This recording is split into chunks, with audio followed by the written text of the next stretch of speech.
Today's episode of Inside Gaming Daily is brought to you by Bombas. You can get 20% off your first purchase at bombas.com/insidegaming. Hey everyone, welcome back to Inside for Wednesday. It's Wednesday, and it's still legal to hump in America because we're free, so I'm gonna give it one. Yes!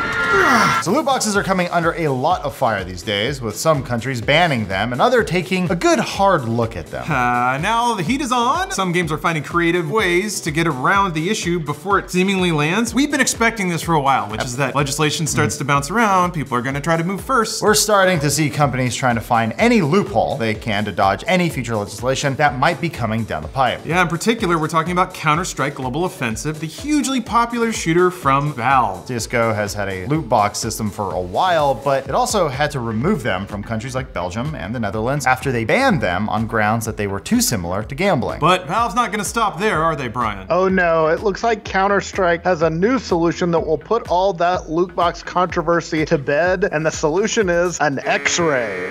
Wait, for like my bones? Maybe you'll have to wear that heavy lead vest like you do at the dentist. Yeah, that way Superman can't see my junk. That's always fun when they're like, hey, we're gonna point this giant gun at you, and then the person's like, okay, just sit there.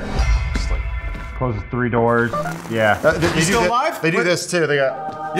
So in a recent update, Valve added a new item for players. In France, it is the X-ray scanner, and it lets you see what's inside a loot box before you open it. In grand Valve fashion, it gets very complicated. Yeah. So this is the way Valve describes it. The X-ray scanner will consume the container and reveal the item inside. To use the X-ray scanner again, the revealed item must be claimed. It is not possible to scan another container without claiming the revealed item.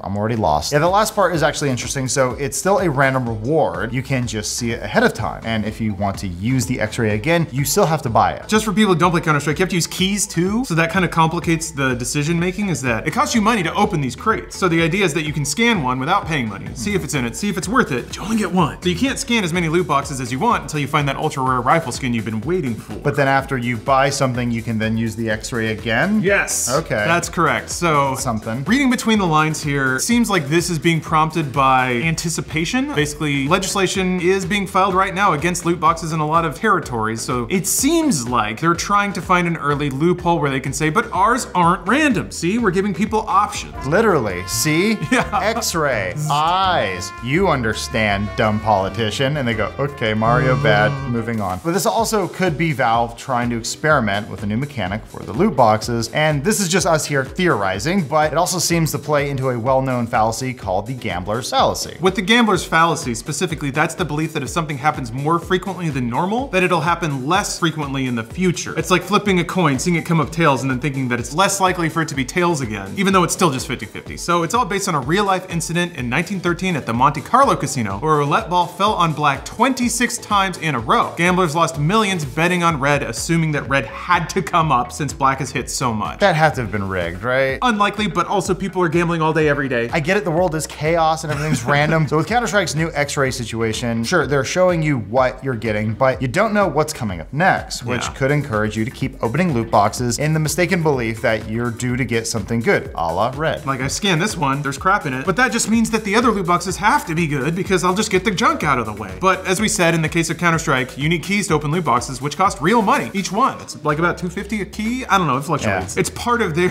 internal economy where players buy and sell items from each other, and then Valve also takes a slice of all of those transactions. But the question we're asking here is, does this mechanic get Valve further away from the legal definition of gambling? Brian? So we looked up the US definition to try to dig into this, and that defines gambling as staking or risking, quote, something of value upon the outcome of a contest of chance or a future contingent event not under his control or influence upon an agreement or understanding that he or someone else will receive something of value in the event of a certain outcome. A little legalese there, but in case of the X-ray, Valve could argue that there's no risk involved because you're seeing what you'll get. Also written at a time when women were not allowed to gamble. Yeah, right? very masculine assumption. Yeah. Of course the man will gamble. He's the breadwinner. The woman has nothing to gamble with.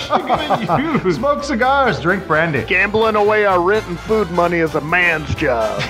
But over the span of opening, let's say 50 loot boxes in a row, you might be able to see what each individual one contains, but there's still a risk because you don't know what's coming up next. So in this case, they're putting the randomness in a different order. You're not paying money to pull a slot machine arm and then see what pops up. In this case, something random pops up first, and you have to decide whether or not you want to buy it. So if we extend that analogy to a slot machine, oh yeah, Jesus. That was everything. Let's say you walk up to a slot machine and says, human, this is what the next pull will be. Obviously, if it's a winning pull, everyone's gonna dogpile on it, so every next pull is gonna be not great. But you don't know what the one after that is. However, that does mean in that one specific interaction you have, in that one loot box, it's not technically gambling, and that might be the idea. In the case of X-Ray, you have to buy it before you can use the X-Ray again. You have to keep paying to get another roll. You just know what the first one is, but nobody just gambles once and they're like, I'm good. They gotta suck you in and get you into a whole session. Get that dopamine hit, yo. This is probably the first in a series of attempts we'll see by big name publishers to dodge any more legislation. They're not wrong about this at all. We've actually called this out on the show. We were expecting this. There's no way that developers are going to just wave goodbye to all of that money. This is hardly an isolated case. More and more countries are looking harder at loot boxes, which I'm sure has a lot of publishers sweating a bit. Yeah, last month a committee of lawmakers in the UK issued a scathing report. Scathing. Calling for loot boxes to be banned for kids. It's the one thing that used to work all the time, which is that this hurts kids. Now no one cares. Set the world on fire. So what did they say about it, Brian? They said that the industry's use of loot boxes, basically it needs a lot more scrutiny and that they should be regulated under current gambling laws. And that's sort of the taboo that the industry really wants to avoid. Now, the report, it wasn't binding, but it's the UK. It could have implications for the future of loot boxes in the rest of Europe. If they banned loot boxes, the UK would be the biggest country to do that. It's not hard to imagine the government enacting such ban like we've seen in a couple of smaller European countries. Yeah, and it's part of a larger wave of countries cracking down on loot boxes. I think a lot of people are finally waking up to how widespread it is and how much money is in there. It's called getting woke, yo. We've seen some other countries in Europe, Belgium and the Netherlands, just outright banning loot boxes, so some people might be following suit. There's been other regions that have enacted somewhat restrictive regulations. So China restricted the number of loot boxes the players can open every day. They also require everyone to disclose odds. Here in the US, a senator has also called for them to be banned, and Sweden is investigating the practice as well. It's interesting that Valve would try this new X-ray mechanic in France. That's the thing we can't really figure out. We can kind of reverse engineer the way it's made and maybe guess about why it was made that way, but why France? Maybe it has like a certain buy rate of loot boxes that maybe they want to see if there's a rise or fall. Europe is a huge market for CSGO. So yeah, maybe France is like big enough and maybe as a market it operates normative enough that they can extrapolate some good data about how players react to this change. Also last year, a regulator criticized loot boxes, but said they don't meet the legal definition for gambling, but they vowed to continue investigating their effect on consumers. Maybe Valve is using France as a test case, or maybe they know something we don't. They always do. Yeah, of course. Everyone knows something we don't because they have all the information and we're just two dudes talking about it. Google, Apple, Valve, they know you better than you know yourself. Yeah, in a larger sense, this is just the latest response we've seen from the industry as it scrambles to mount a defense of its favorite cash cow. Back in June, an EA representative infamously defended loot boxes to UK lawmakers by calling them surprise mechanics.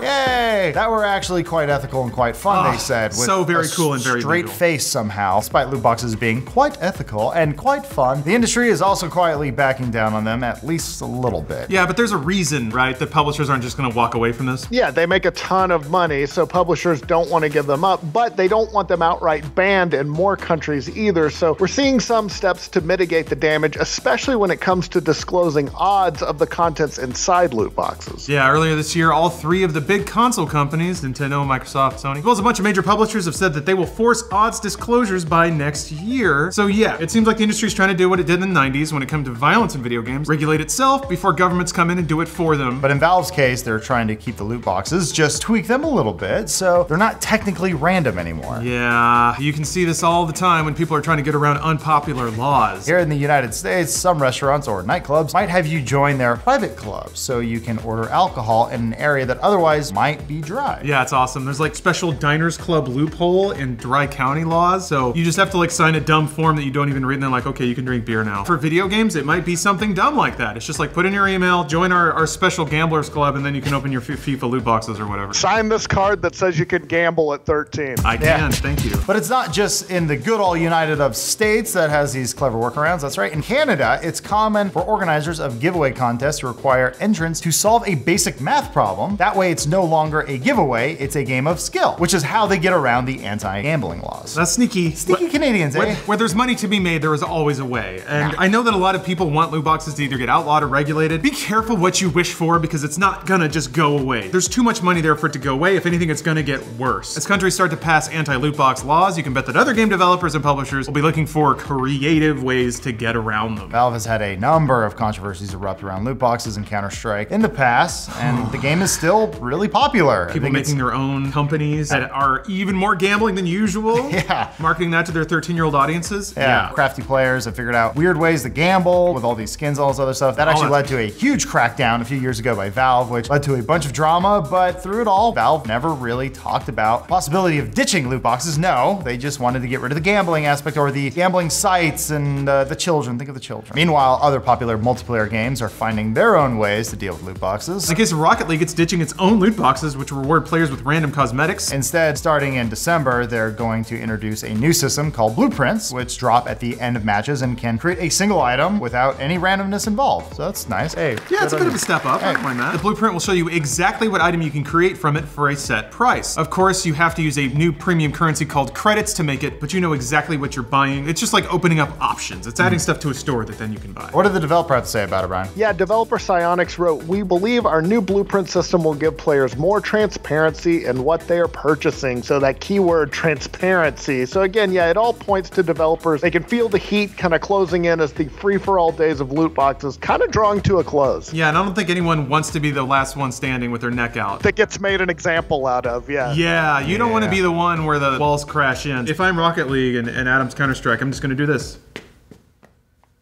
Good luck up there, buddy. What? So yeah, going forward, it seems like they're really experimenting with the risk factor here to avoid any possible legal definition of gambling. I think the way we're gonna see that expressed is they're gonna try to dispel the idea that these are random rewards. Instead, it's a player making a choice about whether or not to buy a drop, but the drop is random, and then they'll show you this whole pasture of unopened crates that could be anything. Have fun X-raying this weekend, kids. C'est la vie. What else? Other friend? Oui, oui. Everything I learned in French was from Snick.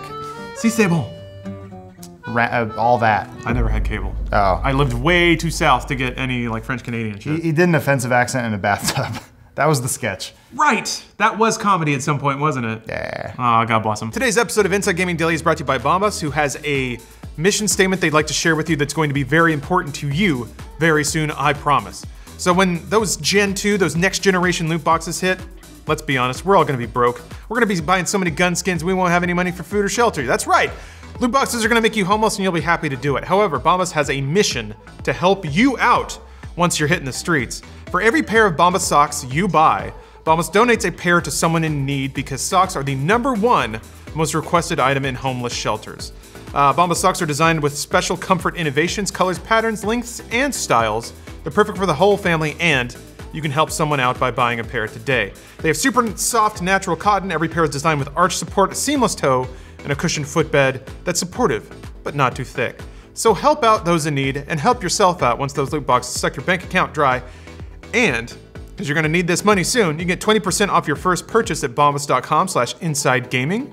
That's bombas.com/insidegaming to save 20%, donate a pair of socks to someone in need, and pay it forward a little bit because you're gonna need that help very soon. So thank you, Bombas, for sponsoring the show, and thank you, Loot Boxes, for teaching us all the meaning of Christmas. In RuneScape. Hell yeah, that's a real gamer right there. Love their whales, I guess, so.